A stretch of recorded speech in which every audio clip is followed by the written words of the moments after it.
আপনাদের সাথে পরিচিত হতে পেরে খুবই ভালো লাগলো। আমি আসলে বেশি কথা বাড়াতে চাই না, সংক্ষেপে আমার স্পিচটা দিতে চাই আপনাদের সামনে। আসলে দেশটা তো কারো একার না, দেশটা আমাদের সবার। আমি এই চেয়ারের বাহক মাত্র, আমার জাস্ট একটা ডেজিগনেশন আছে, কিন্তু ইউনিটি ইজ দ্য পাওয়ার। আমরা যদি সবাই মিলে একসাথে কাজ করি, একত্রে থাকি এবং টিম ওয়ার্ক হিসেবে আমাদের কাজটাকে দেখি, তাহলে অবশ্যই আমরা আমাদের কাজের সফলতা পাবো ইনশাল্লাহ। আর কিছু পয়েন্ট বলতে চাই, আমাদের কাজের শান্তি শৃঙ্খলা আমাদের বজায় রাখা খুব জরুরি এবং আসলে সততা বজায় রাখা খুব জরুরি। এই এলাকায় এবং এই অফিসে আমি কোনো দুর্নীতি বা অন্যায় দেখতে চাই না। আশা করি আপনারাও আমার সাথে একমত হবেন। আমি আপনাদের কথা দিচ্ছি, আমি যে কোনো প্রশাসনিক দায়িত্বে অবশ্যই কঠোর থাকবো এবং আসলে সেটা দেশ ও দশের স্বার্থেই এবং জনকল্যাণের স্বার্থেই হবে। সর্বশেষে বলতে চাই, আজকে আমার জয়নিং ডে। আমার এখানে দায়িত্ব পালনের শেষ দিন পর্যন্ত দয়া করে কেউ ফুলের মালা আমার অফিসে আনবেন না এবং কোনো অন্যায় তদবির নিয়ে আমার কাছে আসবেন না। আপনাদের কাছে যেন কেউ অন্যায় তদবির নিয়ে না আসে এবং কাজ হাসিল করে।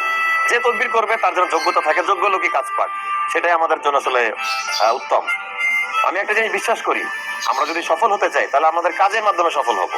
মানুষের কথায় বা কাগজে লিখে মানুষের সফলতা প্রকাশ করা যায় না। আশা করি আমাদের সামনের দিনগুলো অনেক ভালো হবে। আমরা সবাই সবার কাজে লেগে পড়ি তাহলে আজকে থেকেই। সবাই ভালো থাকবেন। Thank you. আসসালামু আলাইকুম।